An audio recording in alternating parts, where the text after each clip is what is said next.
Visual motor coordination is the ability to coordinate visual information with motor output.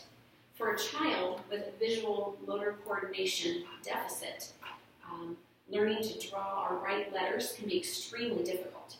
This is caused because the brain is getting mixed messages. The eye is telling the brain to go one direction, and the hand is telling the brain to go another direction.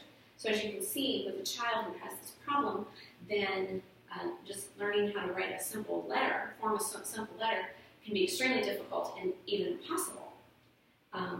There are other activities that could be affected by a child who has this deficit would be catching a ball, or coloring and staying inside the lines, or cutting on a line. When they're cutting on paper, they have to stay cutting on a line. That can be difficult for a child who has a visual motor deficit.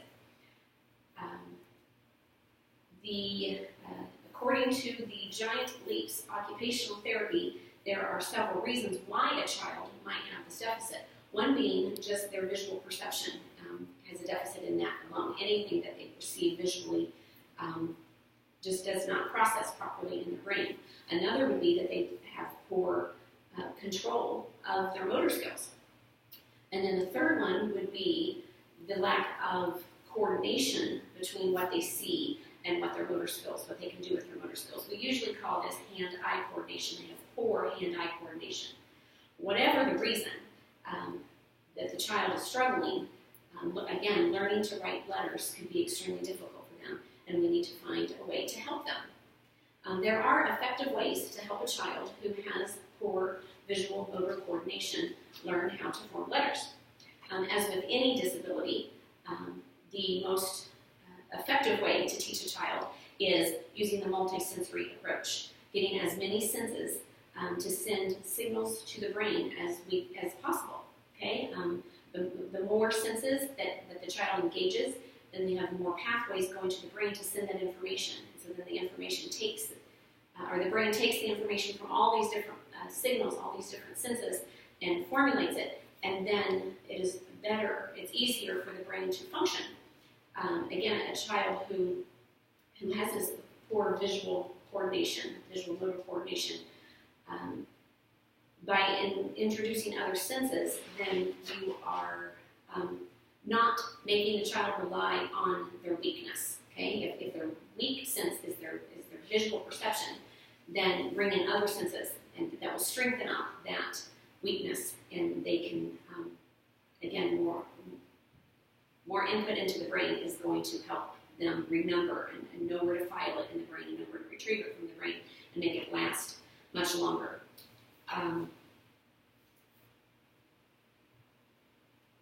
The visual sense is one that we use all the time when we are learning, and the only exception to that would be a child who is blind. Okay? But everything that we learn, we're seeing. Okay, so all that sense is going in, but as I said, a child who has a deficit there needs other senses to help strengthen it up. Because when the brain receives false messages, it doesn't know what to do. I've had some training with Bright Solutions for Reading and Spelling, and in that training, they taught several ways to incorporate multisensory education. And so one of those, or many of those, would be to introduce a manipulative, okay, or objects. So it could be an object such as pipe cleaners, popsicle sticks, or Play-Doh.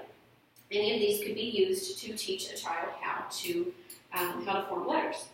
So in doing so, we'll take a pipe cleaner, for example, and in taking that, then we manipulate, and we can turn it into an F by turning the pipe cleaner, making this straight, bending another one in half to make it shorter, and there we have an F. So you can see in doing so, you're using a lot more of the muscles in your hands than just the few that take to move a pencil across a piece of paper, because you're taking these and manipulating them in several different, maybe to make a capital B, or actually let's do an E. Okay, so you're moving many muscles in your hands to make that happen. You can use popsicle sticks. Obviously, you can only use popsicle sticks for the stick letters. Okay, you can't bend a popsicle stick. Okay, but again, it is possible. Most of those are capital letters. There's very few stick letters that are lowercase, okay? But again, so the child can take a child who likes to build things or learns through building, maybe likes to do Legos or something like that. This would be a good option for them. Again, you can take, because they're taking it and they're actually having to build the letter, taking different pieces and putting it together. And then another one would be Play-Doh. You can take Play-Doh and again manipulate that into a letter. Again, just make a C out of it. But you're using several of your senses, several of your touch, your tactile. Don't forget to do that to show the different multisensory approach. We use visual, so all these that I'm showing you right now are tactile, okay? And so you're using that tactile sense to make different letters and manipulating. You're using muscles, you're using touch and feel, and so you can use the letters that way. A second way to engage more senses into the skill of writing is to practice writing it in the sand, okay? You can also use sugar, some coarse material like that, and you can put it in a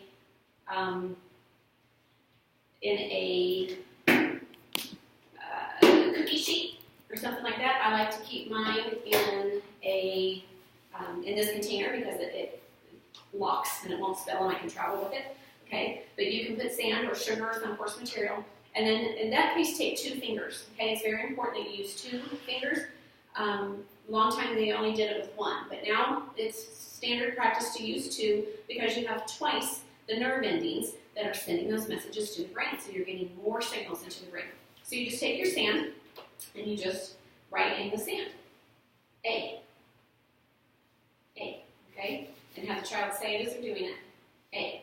And then you can shake it out and write it again. Okay, so again, you're getting that coarseness is sending messages into the brain that will help the child remember how to form the letters. A third way is to do large air writing. Okay, so to do this, you put your arm out in front of you, and it is good to also put your hand on the muscle that's up here in this part of your arm, and then, again, say the letter and have the child write it with their arm using big, sweeping motions. Okay? A. Again, now you're using big muscles, and so there's more blood vessels, there's more signals that are being sent to the brain to tell the brain that this is what we do to make an A. So all of those are specifically how to form the letters. I want to take a moment while we're here to talk about these types of things, this multisensory of your tactile, is to talk about BD, PQ confusion. Okay, the best way to handle BD confusion, PQ confusion is a simple little thing that the child can take with them everywhere they go. And so when you're teaching this, have the child basically give a thumbs up. Okay, but make a fist where they can see their fingers and put their thumb in the air. And then talk about a balloon. Okay, where does the balloon go? What does a balloon do? A balloon goes up, up, up. Okay, so we talk about the fact that their hand has made a B. Balloon, ba, ba, ba. Balloon starts with B, and balloons go up, up, up. Then have them switch their hand over, maybe not necessarily on the same day, okay, but in the next lesson, well, once they have this down, then have them switch it over to give a thumbs down. Now they've made a P with their hand. So now this time we talk about pigs. And we ask them maybe, where do pigs like to play? Pigs play down, down, down in the mud. So again, they've made the P, and pigs go down, down, down in the mud. So now when they're writing a B or a P, all they have to do is look down at their hand. Okay, they can have their pencil in one hand and they can just form the B, and even up, up, up. They don't have to go B really big in the air. It's just right here. Okay, and they can compare that. This helps with reading and spelling because you can take the letter and compare it to the one that you're trying. So there's not necessarily a little trick like that for for D and Q.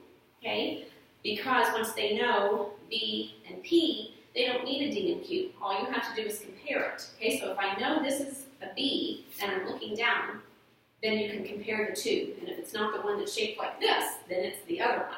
Okay. Another very important key in BD confusion, PQ confusion, is don't teach them closely together. Teach the B and let them get the B and only do B for quite a while, and then when they have that B automatic and they know what a B looks like and they know what they're doing, then introduce the D. Okay, I think too many curriculums, because D and B are frequently used in our language, they learn those quickly because you can form more words quicker, and so they can read more words faster.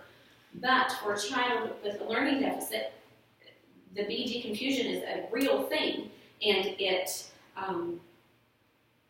by teaching the D farther away from B, let them get D really good in their head before we introduce D to them. And then again, when they're reading or writing either one, it's just right there, and they can do it and compare with what they're looking at and see which one that they're working with. I have seen many children gain control over their BD confusion by this one little motion. All of these activities involve more muscles than just the handwriting does, and more nerves also. So you have all of those pathways going to the brain. And so we're creating a bigger impact on the child's motor memory than if the child says the letter while they're writing it in any way, in any of these forms. You're also introducing the third sense of auditory. So the auditory, by, again, saying out loud, you're also speaking it, and then you're also hearing it.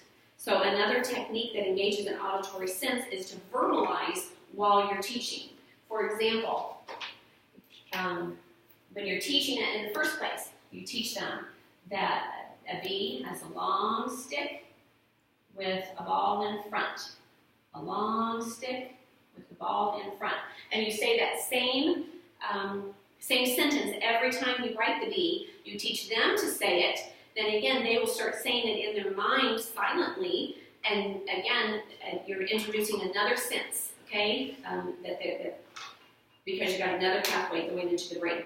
And that it's important to use the same, whatever letter you're teaching, use the same sentence every time, so that it becomes an automatic thing for the student. Okay, so I've given you several different ways to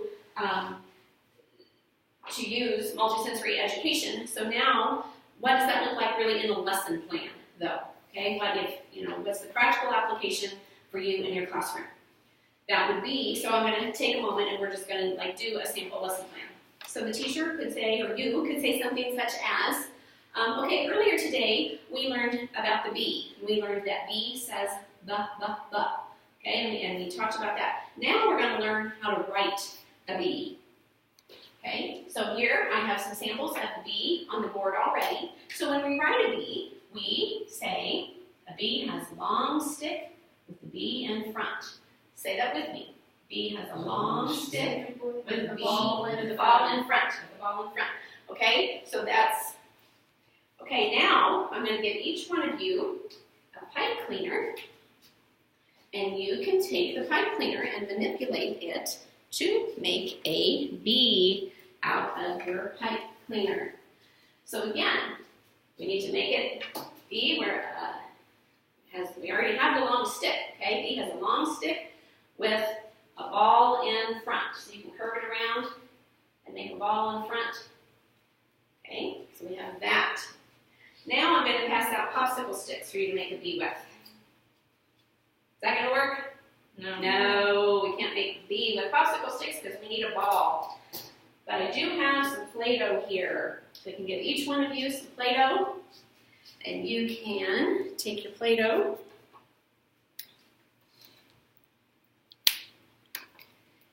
and make a long stick using your Play-Doh by rolling it. Make a long stick.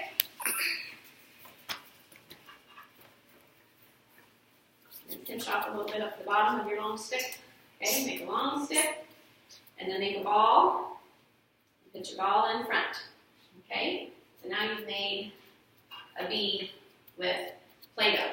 And then there's one last way that we're going to practice writing today, and that's in the sand. One by one, you can come up and take turns writing in the sand. When you do it, I want you to use 2 fingers, and I want you to write in the sand and say the letter while you're writing it. B, B, B. I want you to do it 3 times in the sand, and then I want you to let somebody else have a turn. And then last, we will write it on paper, okay? All right, so now that's an example of how you can take these ideas and put it right into work right there in your classroom. All of these techniques will help a child with poor motor visual coordination learn how to form their letters. But nothing replaces practice. Okay, they need to practice writing their letters, but not just writing with pen and paper. They do need to practice with writing with a pencil and paper, but they can also practice using these different forms. Again, if a child is struggling, talk to the parent. Have the parent take some sugar and put it out on a cookie sheet and let them practice writing it right there in the kitchen, but using a tactile surface. Another really great way to do it when you don't have anything else is to write in carpet with the same weights, using 2 fingers, and have the kids write in carpet, especially if it's like a plush carpet, okay, because then they can also see it as they're going. And so, again, that's an easy way that doesn't cost anything to be able to help a child get over this deficit. They need to continue practicing all of the forms, not just on writing with pen and paper. It's also important that this will help the child gain automaticity in their writing skills. It's very important that you don't ask them to use this skill before they have it mastered. So, for example, asking them to spell from memory or write their thoughts down, write a sentence or to communicate through writing until they've got the formation of their letters down. This is important. If the child is having to think, B is long stick with the ball in front. You can't be thinking bat, B-A-T. Okay, it needs to be able to just write the B automatically before he has to put that skill together. If we don't do this, then the child will probably experience stress and frustration and quite possibly not be able to even complete the task that we're asking them to do. And again, we want to avoid stress when we're teaching our children because that just makes any situation worse. So thank you for coming today. I hope that you learned something about visual motor skills and how to help your student overcome any deficit that they might have with their visual motor coordination. Thank you.